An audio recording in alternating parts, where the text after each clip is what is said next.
Hi, I'm Nordine, sitting here with my co-host, Ken.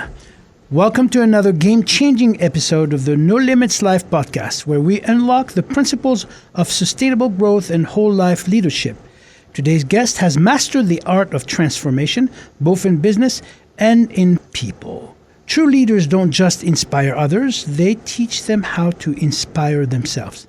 Our guest today is Mitch Pisik, CEO of the Pisik Consulting Group. He's an award-winning business consultant, executive coach, and strategy expert who has led successful turnarounds for 4 private equity-backed companies.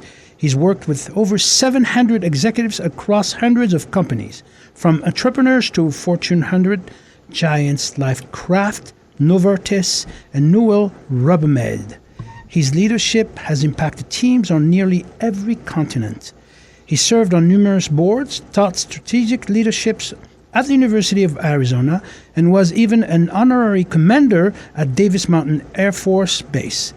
Mitch has dedicated his career to helping others exceed what they once thought impossible. Please welcome to the podcast a visionary coach and master strategist, Mitch Pisik. Well, thank you. Thank you very much for the kind words, Nardine, and my good friend Ken. And welcome. And by the way, this is... Boy, I don't remember the last time I was interviewed by a 2-time Mr. Universe, so it's been a while. So there I'm very he excited. Is. He's right there in front of you. It's a privilege. It's a privilege. So he really exists. How cool is that? He's the real deal. How cool is that? So let's start this with a quote. The leaders.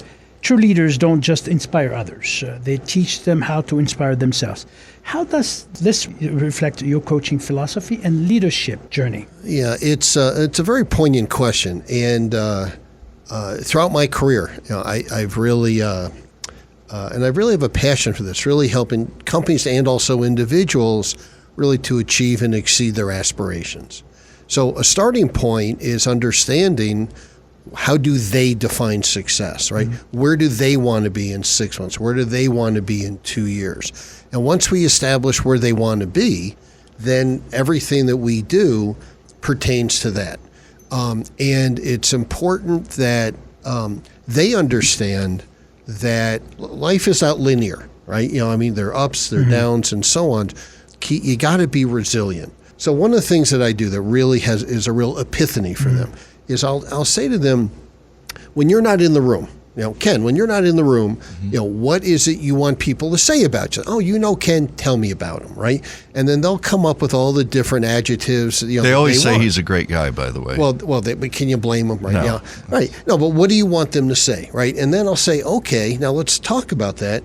Is that how you converse, how you work with people? Like if they say, well, I want to be taken seriously, right? Well, do you act in a way? Do you say things in a way that people would say, okay, that's something serious and so on? And there's always a few aspirations they have that they could see how what they're doing is not really the same. And I just kind of wait, and then they connect the dots to see there's a bridge. And then from there, then we work on closing that bridge. What they think and feeling is not congruent. Yeah, in other words, what how they want people to view them is not always the way they act. Don't you think that's one's perception of oneself that bleed outside? You project what you're feeling about yourself. It is. It absolutely is, and that's why it's so important to really always be cognizant of where you want to be in life, personally or professionally. Do you act in a way? Do you talk in that way? Is everything about you? Does it support you achieving what you want? Yeah. Are you repelling or attracting? That's exactly right. And just asking that's a very insightful way of saying it. So just by asking that question, they usually know, even though they haven't kind of necessarily accepted it initially, but they think, well, it's a good point. I do kind of irritate people. Well, you don't have to. And then you kind of work on very specific skills to overcome the shortfalls. But here's the other thing, is that what a lot of people do wrong. So, well, these are my strengths, these are my weaknesses, and they spend most of their time on trying to fix the weaknesses. It's like And actually forget about the strength. yeah. And that reminds me of the educational system where you have 30 kids packed in a class, and the teacher has no other way of teaching, and what they do is they emphasize on the weaknesses that the kid has and forgetting their strength, because there's more weaknesses than strength. Instead of meeting that kid and saying, you know what, I understand that your behavior is such and such. However, you have a great potential for this. How about we work on this? I completely agree with that, right? Leverage your strengths. Leverage the strength. In fact, talking about schools, I mean, I understand they have remedial classes, and we should, but don't get rid of the honors classes. Keep leveraging the strengths in life, and it's amazing what you can, what you can achieve. Yeah, don't you think that leadership is about identifying that in others? True leadership is when you're inspiring people, and you're inspiring them in moving them in a direction where they ultimately want to go, how to achieve and exceed that. And you can do that. I mean, that's what I do, right? And because, like, for example, when I come in, when I'm working with an executive, or I come in to turn around a company, all right, you got some very despondent, unhappy employees, right? And so you got to say, okay, we are where we are, right? But where do we want to go? It's identifying where we are now. Yep. And then, and the thing I'll do is, it's interesting. I never guarantee, I don't promise someone they're going to flourish. I do promise them I will give them the resources they need to give them that opportunity. What you're doing is you identify the problem, face them into being aware of what's going on, where they are now, and prompting the desire to find out where they want to be, putting a plan together. That's right.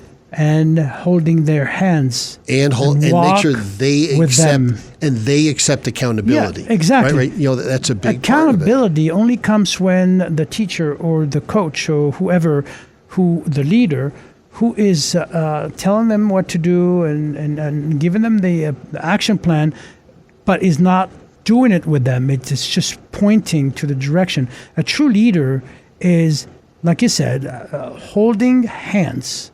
Do it together, okay, and holding them accountable. The minute you hold the hand, that's the accountability kicks in. But if you're not holding the hand, there is no accountability because you're not there for them. You're in it together. Yeah. I agree with that. In fact, it's very interesting and a little sad how many people really don't have someone in their corner. Somebody, you talk about having a hand, right? And for me as a coach and other leaders, for them to really, really believe that this person has such potential. And specifically, right, we just talked about, leveraging the strengths. And it's amazing how that turns them around, just having someone on their side. Yeah, it's just the belief that all starts in the belief within you as the leader that they can do it, even though they don't have the belief yet. It's your job to inject that belief into their hearts and the whole being. Then they can start doing the things that you're teaching them. But if you don't believe in their ability to succeed, they're never going to. It's impossible for them to. You're quite right. And you know what it starts with? It all starts with trust, right? Because, they have to trust that you're really on their side, right? And then once you have trust, then you start building up from there. Yeah, and trust is earned. You're showing them why they should trust you in the first place. It's a process, Mitch. It is. Yeah. It is a process. But, it's it's also so important that they understand, very specifically, there has to be clarity in communication. Be very, very clear how we're defining success. Where do they want to go? What are the time frames to get there? And what they need to do, right? So, like, for example, like what we talked about briefly a moment ago, is, I'll give them the resources. I'll give them the time. I'll give them, what they need to flourish as they define it.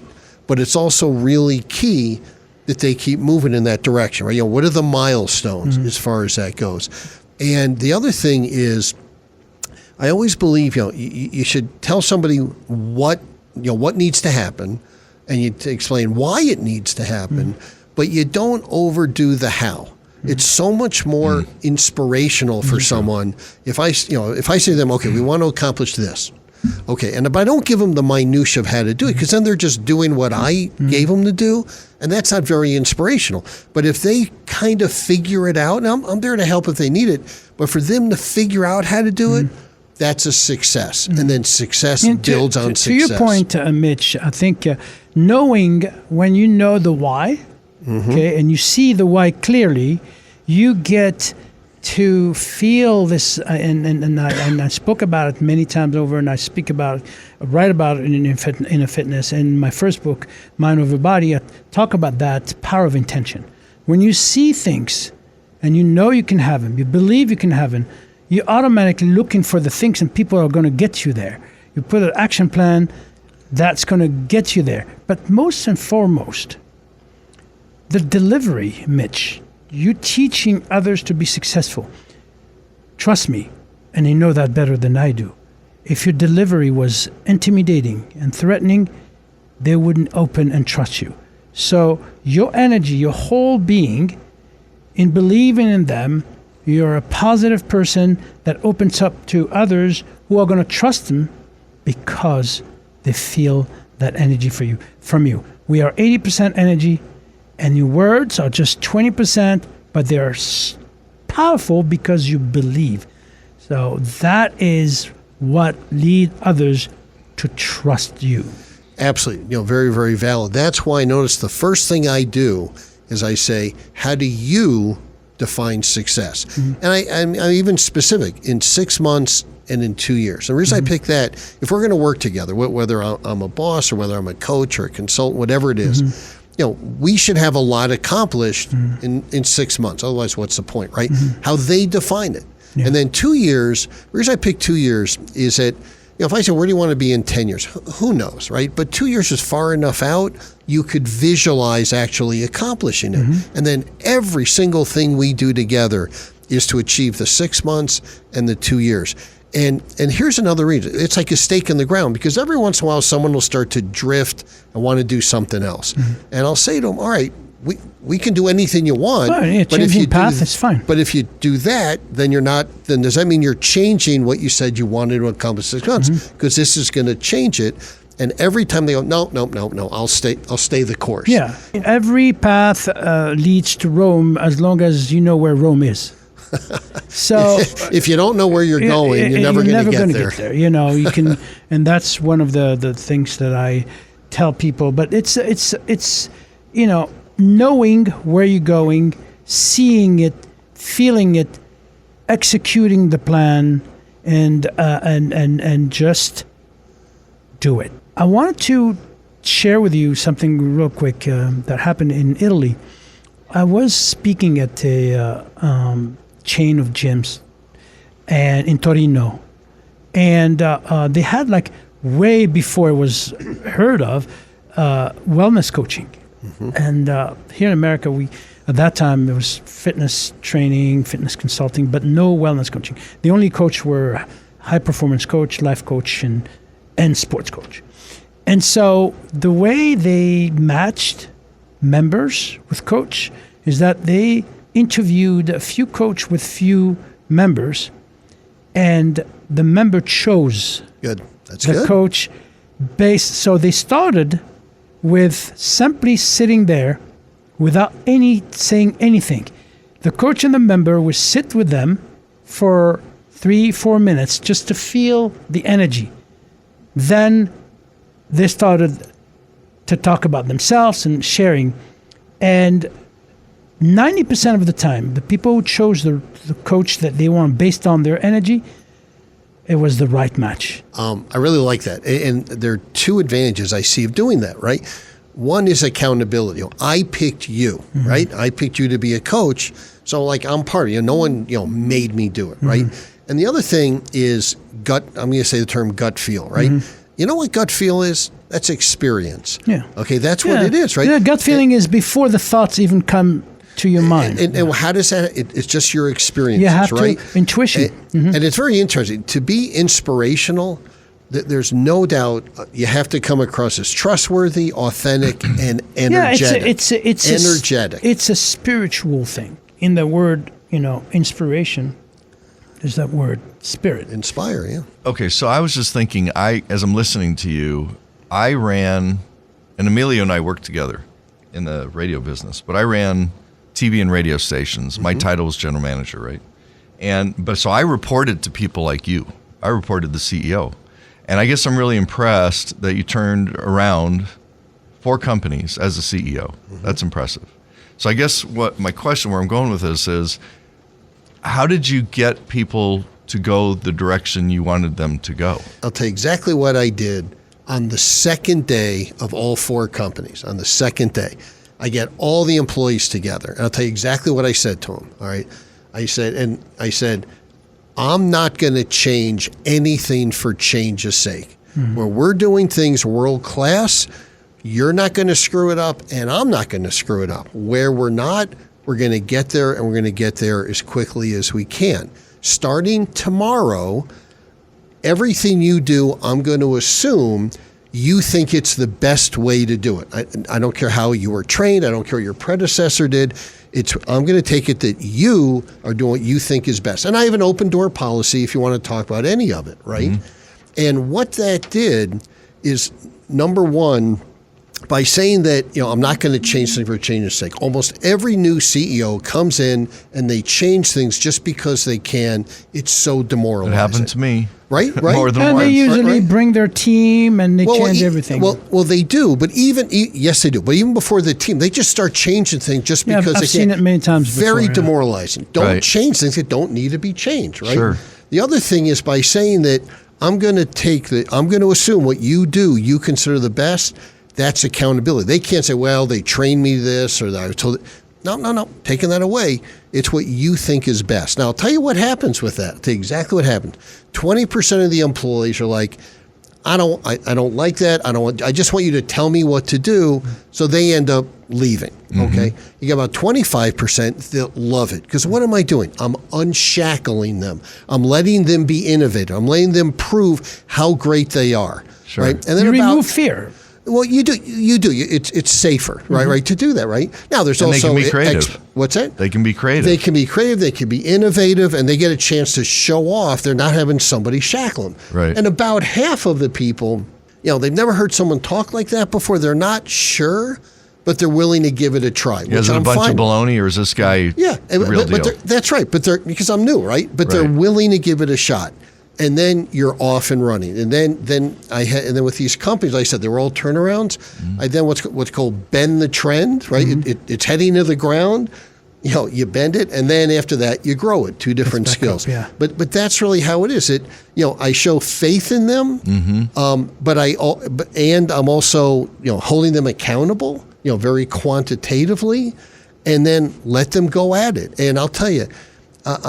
It's wonderful to see. It sounds like non-intimidating, non-threatening, no micromanagement style. Right, but you still have to hold them accountable for performance. Accountability is not micromanaging. For me, the reason I'm saying that is I went through a certain change when I was holding an important position at a place I'm not going to mention. And there was a sudden change of management, and the first thing they did was to eliminate positions and bring their people, their team, and they started micromanaging everyone. Out of 400, a workforce of 400, they were left within 6 months with 80 people. Everyone left because it was the opposite of what you did. And they didn't trust anybody, nobody trusted them, and they were driven by fear. And that's where micromanagement happens, when you're driven by fear. You're afraid that they're not going to do this. Accountability is not the same. You know that, Mitch. Accountability is because you mentioned it so clearly earlier. Because I have faith in them, I will let them know that this and this needs to be done by this and this time. I'm helping them because I know they will succeed by doing this. So, I've brought in, I've got people that I bring in when I need to, okay, but they're never my first choice. But now I have to make a decision quickly, who do we keep? Who wants to stay, Absolutely. and then that. That. I'll take a minute for a quick story about just what you're both talking about, right? Okay, so I'm brought into this company. It's in Fort Worth, Texas. We manufacture stoves that heat homes, wood pellet stoves. Okay, which by the way, I had no idea what a wood pellet stove was until they put me in there to take over. Right? And I don't either. Okay, up north it heats homes, right? Okay. So what ends up happening is I look what's going on, and they had not come out with a new model in 3 years, and they hadn't won an award ever in the 26 years around, right? And so in 5 months, we're having our big HVAC, trade show, big trade show once a year. It's in Chicago. Everybody goes to it. And so I go to my engineers. I said, in 5 months, we got to come up with a new design, and we're going to win the award for best new design. Now, understand, it usually takes 18 months to do that. And these guys had never done it. I said, I believe we can do it. I believe you can make this happen. And you know what? We came out, instead of a black stove, we painted it red. And instead of it being square and ugly, I made it look, actually, it was kind of the shape of a hot water heater, right? And very innovative, right? And we had it done about 2 hours before the show, okay? But we got it there. And guess what? We won the award. Best new design. 2 points on here. Number one, I got the award. Guess where I put the award? In the engineers department. Nice. So they did it. They got it, right? The other thing is, guess what? Next year, 80% of new designs came out in red, and about 40% were shaped like a hot water heater. Which meant, what does that mean? We have to be even more innovative moving forward. But you know what? Those engineers, they've never been so motivated. Yeah, before. absolutely. And it's interesting what you mentioned earlier. Said, we are going to do this. When I don't know about you, Ken, but when I enter the gym, I say to myself, I am going to do this and that. I am doing this and that. I end up doing it. I don't double guess or, myself. I know what I'm going to do. And so, Mitch, when you say that to your staff and, build that trust and convince them, declare. It's a declaration. It's not a let's give it a shot. No, it's a declaration. Right? You know what I call that? Burning the ships. Yeah, right? And you know what the derivation of that is? Cortez, from Spain. He came over to the New World, which is Mexico, and the first thing he did is he told all the soldiers that were on the ships, burn the ships. Now you have two options: we can win, or we could die because retreating is not an option, right? And that's very powerful. Yeah, it's a declaration. It's a declaration. People need to understand that when you declare to yourself that you're going to be, do, or have this, you will. Mitch, in your executive coaching work, you help transform underperformers into high-impact leaders. How do you get resistant or unmotivated people to trust you and embrace the process, and how long does that transformation usually take? I think we brushed on it a little bit, but go ahead. Sure. Okay, so two different things. You have someone that's discouraged and someone that's unmotivated. Two different things. If somebody is unmotivated, they're just a negative person, unmotivated, you know what? You can't really do much with them. I mean, you can't. They're just not, if they don't have the energy you talk about, right? You can be the greatest leader in the world. You can't motivate someone that's unmotivatable. You can't make positive someone that's negative. However, when you have discouraged employees or executives, if you have people that basically have just had really bad experience with their bosses, and I do believe most bosses are not great. So at that point, that's when you help them create a vision, and then they know that I'm on their side because I've earned a reputation. If someone is loyal to me and they're loyal to the company and they're doing the absolute best they can, right? Be yourself and be your best self, and they really try to be innovative and try to do the right thing, I'll take a bullet for them, and they know that, right? Now, you talk about holding a hand, right? They know that they're not solo. They know I'm not teeing them up to knock them down, and that's what works. That's true leadership. True leadership is believing that you are going to help others get there and instill that belief in themselves to begin with. If you can't instill that, if you can't teach them how to trust themselves and believe that they can do it, you have nothing to do as a leader. Some bosses are there and they don't deserve to be there. Nobody respects a boss that steals, someone else's success, right? Mm-hmm. So I actually, I'm excited about this. I actually earned a patent. Never had a patent for it. Mm-hmm. It has to do with another company. I was doing temporary tattoos and the whole thing. But the point is that I encouraged my VP of operations to figure out. It took us like a year and a half, and I put in here's the two things I did that was really helpful. Number one, I gave them the money that's needed. We hired a chemist, and then I didn't get in the way. Okay, those are the two best things I did, right? So we win the patent. Well, my name's on it, but his name justifiably is first. It's where he did. And by the way, guess where we hung it up? We hung it up in his department. Nice. Right? So, and word gets around. When you're supporting your people, that's a big deal. Yeah, respecting, rewarding, and giving constructive criticism, holding them accountable is all the job of a leader. What I'm getting from you, which I love, is you give credit where credit's due. If the employee did something great, they get credit for it. You don't steal their credit, which I think is great. I'm certain we probably have managers listening to this, watching this podcast right now. We probably even have some CEOs or people that want to be CEOs someday. So what 2 or 3 things would you give them as advice as aspiring manager CEOs? So first of all, if somebody aspires to be a CEO, whether it be their own company or move up, right? The first thing is you have to act like one, okay? And very specifically. So do you fake it till you make it, or what do you do? You fake it till you become it. You fake it till you become it, okay?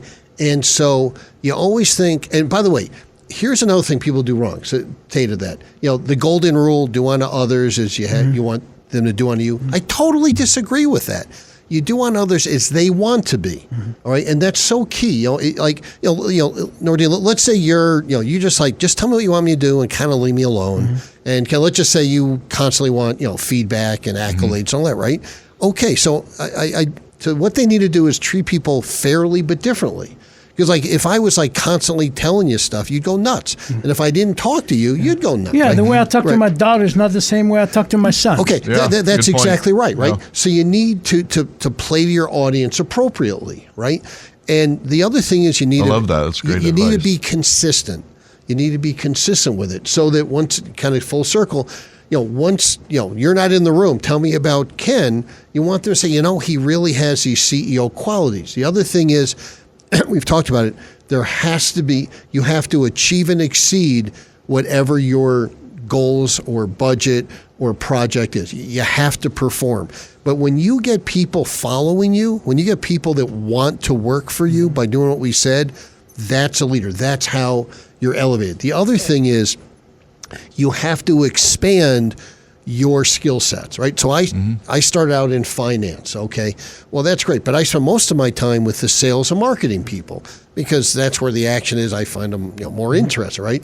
So I actually had 2 different, when I was moving up, I had 2 different VPs of sales said to me, you have a background of an accountant, but you have a heart of a salesman, which from a salesman, that's the ultimate compliment, that's right? A great compliment, right? Yeah. And that's what you have to do because wherever you're coming up, most people are not that creative. Well, you came up through finance, so you're just a finance person, or you're a bean counter.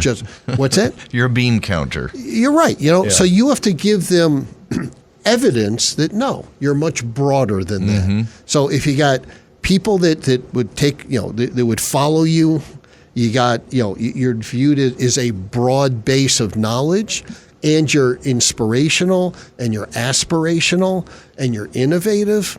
At that point, that's what you want. In fact, and it can happen. I mean, like you mentioned before, I was a CEO of 4 different companies, different industries. I didn't know anything about any of those industries until they hired me there. But it was based on how I, like you're talking about, Nordine, how I motivate and inspire people. Yeah, exactly. I always say, inspiration is what creates motivation. It's what fuels motivation. You can be motivated, it's not long lasting. But when the inspiration is driving, is fueling your motivation, that's when you go to the top.